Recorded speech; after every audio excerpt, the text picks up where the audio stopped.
உன் எதிர்காலம் உன் காதுகளில் இருக்குது. Your future is in your ears.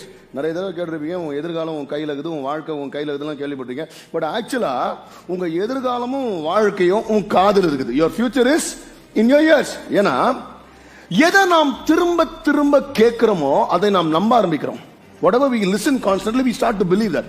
அது நம்ம இருதயத்துல ஆழமா பதிஞ்சு அது நம்ம சிந்தைகள் இருந்து எதை நம்ம திரும்ப திரும்ப கேட்டு அதை நம்ப ஆரம்பிச்சு சிந்தையா மாறி அதுவே எதிர்காலமா மாறிடுங்க. இன்னைக்கு this generation is a noisy generation. Noisy generation எங்க பார்த்தாலும் நீங்க பாருங்க, இந்த இருக்கிற ஜெனரேஷன் காதுல ஒன்னு இதை ஏதாவது மாட்டினே இருப்பாங்க. காலையில இருந்து நைட் வரைக்கும் completely we been constantly bombarded with noises.